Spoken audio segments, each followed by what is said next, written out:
విశాఖపట్నం వేదికగా 30వ CII భాగస్వామి సదస్సు రెండో రోజు కూడా యథావిధిగా కొనసాగుతుంది. కాకపోతే తొలి రోజు జరిగినటువంటి ఈ సదస్సులో మొత్తంగా 400 MOUలు కుదుర్చుకున్నారు. మరోవైపు చూస్తే కనుక 13 లక్షల కోట్ల రూపాయలు పెట్టుబడులు ఆంధ్రప్రదేశ్కు వచ్చాయి. రెండో రోజు కూడా అదే మొత్తంలో పెట్టుబడులు వస్తాయని సమిట్ ఒక అంచనాకు వచ్చింది. మొదటి రోజు జరిగినటువంటి ఈ అంచనాల్లో మల్టీనేషనల్ కంపెనీస్ అన్నీ కూడాను భాగస్వామి అయ్యి పెట్టుబడులు పెట్టేందుకు సంసిద్ధం అయ్యారు. మరి చూస్తే కనుక ఈ పరిణామాలన్నీ చూస్తుంటే ఏదైతే సన్ రైజ్ ఆంధ్రప్రదేశ్గా తీర్చిదిద్దాలనుకున్న చంద్రబాబు నాయుడు ఆకాంక్షలకు అనుగుణంగా ఈ సమిట్ ఎంతగానో దోహదపడిందనడంలో ఎటువంటి అతిశక్తి లేదు. ప్రస్తుతం ఈ సమిట్ జరిగే తీరి అటు చంద్రబాబు నాయుడు మరోవైపు లోకేష్ విదేశీ పర్యటనలో భాగంగా పెట్టుబడిదారులను ఆకర్షించుకోవడమే. ఈ సదస్సులో ఇన్ని వేల కోట్ల రూపాయలు, లక్షల కోట్ల రూపాయలు ఈరోజు ఇన్వెస్టర్స్ ఆంధ్రప్రదేశ్లో పెట్టుబడులు పెట్టేందుకు వచ్చారు అనడంలో ఎటువంటి అతిశక్తి లేదు. ప్రస్తుతం రెండో రోజు జరగనున్నటువంటి సమిట్లో ఎటువంటి కార్యాచరణ రూపొందించారు. మొదటి రోజు జరిగినటువంటి ఏదైతే సదస్సు ఉందో ఆ సదస్సులో పలు కీలకమైనటువంటి అంశాలు కూడాను బయటపడ్డాయి. మరో చూస్తే కనుక జాతీయ అంతర్జాతీయ స్థాయిలో MOUలు కుదుర్చుకోవడం జరిగింది. 400కు పైగా MOUలు కూడాను కుదుర్చుకున్నారు. చూస్తే కనుక 11,91,972 లక్షల కోట్ల రూపాయలు పెట్టుబడులు ఆంధ్రప్రదేశ్ వెల్లువెత్తాయి. దీని ద్వారా నిర్మించబోయే పరిశ్రమల్లో 13,32,445 మందికి ఉపాధి కలగనుంది. మరేపు చూస్తే నిన్న కుదుర్చుకున్నటువంటి ఒప్పందాల్లో ఏపీ CRDA ఎనర్జీ ఫుడ్ ప్రాసెస్తో పాటు IRDI వాణిజ్యం IT మున్సిపల్ శాఖ మంత్రితో కుదుర్చుకున్నట్టు MOUలు ఇవి.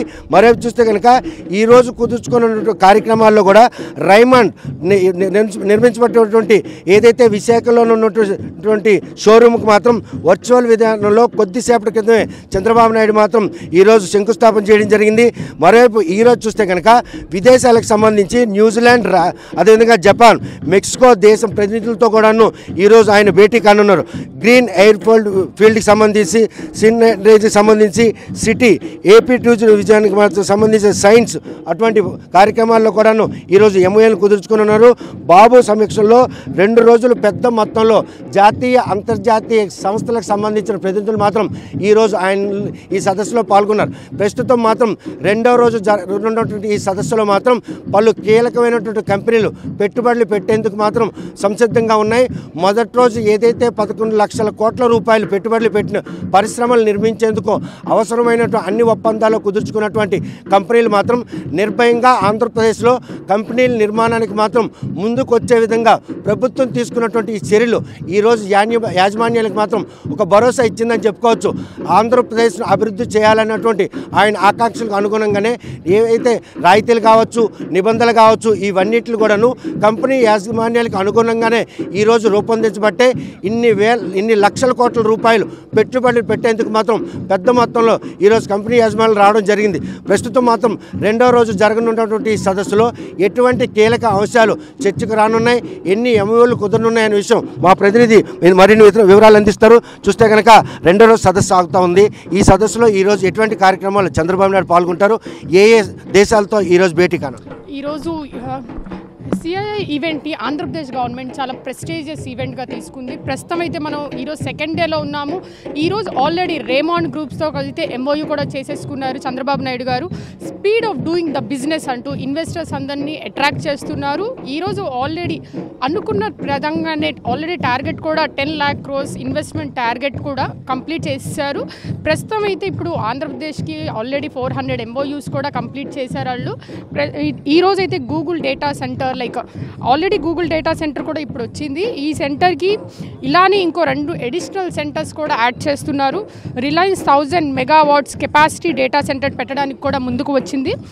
Crores of investments 1.10 lakhs crores of investment పెట్టడానికి MOU చేసుకుంది.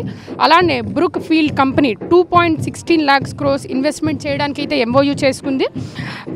రిన్యూ కంపెనీ అయితే 82,000 crores ఇన్వెస్ట్మెంట్ చేయడానికి MOU చేసుకుంది. గ్రీన్ ఎనర్జీ సెక్టార్లో కూడా AM green company, GMR, Hinduja, senior reliable వంటి కంపెనీస్ 2.30 lakhs crores ఇన్వెస్ట్మెంట్ చేయడానికి ఎంఓయూలు చేసుకుంది. ఇలానే Adani groups mega and popular ఇన్వెస్ట్మెంట్తో సబ్మిట్ అయితే హిట్ అయ్యింది. అదే జోస్తో సెకండ్ రోజు కూడా స్టార్ట్ చేశారు. ఇప్పుడు ప్రస్తుతానికైతే రేమాండ్ గ్రూప్స్తో అయితే ఎంఓయూ స్టార్ట్ అయిపోయింది. ఇలానే ఆల్రెడీ అనుకున్న టార్గెట్ కంటే ఎక్కువ ఫస్ట్ డేలోనే ఆ target 10 lakh crores investment complete చేశారు. Vizag the city of destiny అనేదాన్ని the city for the investors అన్నట్టు చేస్తున్నారు. ప్రస్తుతం అయితే ఇది ఇక్కడ తాజా వార్త. నేను నాయుడు గారికి పాస్ చేస్తాను. చూస్తే కనుక ప్రస్తుతం మాత్రం రెండో రోజు సదస్సు కూడా జోస్గా కొనసాగుతుంది. మొదటి రోజు మాత్రం దేశ విదేశాలకు సంబంధించిన వరకు 50 దేశాలకు ఈ సదస్సుకు మాత్రం ఆహ్వానం పంపించారు. మొదటి రోజు 35 దేశాలు భాగస్వామ్యమయ్యాయి. వారు పెట్టిన పెట్టుబడులు మాత్రం లక్షల కోట్ల రూపాయలు కావడం. రెండో రోజు కూడా అదే మొత్తంలో ఇన్వెస్టర్స్ మాత్రం ఈరోజు పరిశ్రమలు నెలకొల్పేందుకు మాత్రం ఆసక్తి చూపుతారన్నటువంటి ఆకాంక్షలకు అనుగుణంగానే ఆంధ్రప్రదేశ్ ప్రభుత్వం మాత్రం పరిశ్రమల యాజమాన్యాలకి పెద్దపీట వేయడంతోనే ఈరోజు ఇంత పెద్ద మొత్తంలో ఆంధ్రప్రదేశ్లో కోట్లాది రూపాయలు పెట్టుబడులు పెట్టేందుకు మల్టీనేషనల్ కంపెనీస్ రావడం జరిగింది. జాతీయ అంతర్జాతీయ సంస్థలకు సంబంధించినటువంటి ప్రతినిధులతో బృందం కూడాను ఈరోజు చంద్రబాబు నాయుడుతో సమావేశం కానుంది. పలు కీలక అంశాలను కూడాను చర్చకు రానున్నాయి. మంత్రులు, అదేవిధంగా ఐటీ శాఖ మంత్రి, ముఖ్యమంత్రి వీరి మధ్యన కుదుర్చుకున్నటువంటి 400 MOUలు మాత్రం ఈరోజు లక్షల కోట్లాది రూపాయలు ఆంధ్రప్రదేశ్కు పెట్టుబడులకు వచ్చాయని చెప్పుకోవచ్చు. ఈ 2 రోజుల సదస్సు మాత్రం ఆంధ్రప్రదేశ్ ముఖ చిత్రం మార్చేందుకు ఎంతగానో దోహదపడింది. ఏదైతే CII సమ్మిట్ 30 ఉందో చరిత్రలోని విధంగా ఇప్పటి వరకు ఇన్ని లక్షల కోట్ల రూపాయల పెట్టుబడులు ఏ సదస్సుకు రాలేదు. ఈ సదస్సుకు మాత్రం ఇంత పెద్ద మొత్తంలో వర్తకులు మాత్రం ఆకర్షితులు కావడానికి ఆంధ్రప్రదేశ్ ప్రభుత్వం తీసుకున్నటువంటి కీలక అంశాలే దానికి దోహదపడే అండంలో ఎటువంటి అతిశక్తి లేదు. ప్రస్తుతం మాత్రం ఈ సదస్సు యథావిధిగా కొనసాగుతున్న నేపథ్యంలో రాష్ట్రంలో పెట్టుబడులు పెట్టేందుకు ఉన్నప్పుడు గత ప్రభుత్వ హయాంలో ఎవరైనా పెట్టుబడులు పెట్టినప్పుడు అవి నిర్మించినట్టయితే నడపగలమా లేదా అన్నటువంటి అప్రతత భావం ఉండేది. ఆ భావాన్ని 16 నెలల్లోనే తొలగించి ప్రపంచవ్యాప్తంగా కూడాను పెట్టుబడులు పెట్టేందుకు ఆసక్తి గల వ్యాపారులు మాత్రం ఆంధ్రప్రదేశ్కు ఆకర్షితులు చేసిన దానిలో ఎటువంటి అతిశక్తి. ప్రస్తుతం మాత్రం చంద్రబాబు నాయుడు, లోకేష్ల కృషి ఈ సదస్సు సక్సెస్ మాత్రం ఎంతగానో దోహదపడింది. మంత్రిమండలి తీసుకున్న నిర్ణయం, తండ్రి మాటకి గౌరవిస్తూ కొడుకు కూడా ఇచ్చినటువంటి సూచనలు, ఈ పరిణామాలన్నీ కూడాను CII 30 సదస్సు మాత్రం సక్సెస్ అయింది. మొదటి రోజు సక్సెస్ దిశగా వెళ్తున్నటువంటి ఈ నేపథ్యంలో రెండో రోజు కూడాను అదే పెద్ద మొత్తంలో MOUలు కుదుర్చుకుంటారన్నటువంటి ఆసక్తిగా ఎదురుచూస్తున్న ప్రభుత్వానికి మాత్రం ఆ మేరకే పెట్టుబడిదారులు మాత్రం ఈరోజు ఆహ్వానితులయ్యారు. మరి చూస్తే 2 రోజులు 3,68,000 కోట్లు ముందుగానే MOU కుదుర్చుకున్నారంటే ఏ మేరకు ఆంధ్రప్రదేశ్కు వ్యాపారస్తులు, మల్టీనేషనల్ కంపెనీలు ఎలా ఆకర్షితులు అవుతున్నాయని మాత్రం స్పష్టమవుతుంది.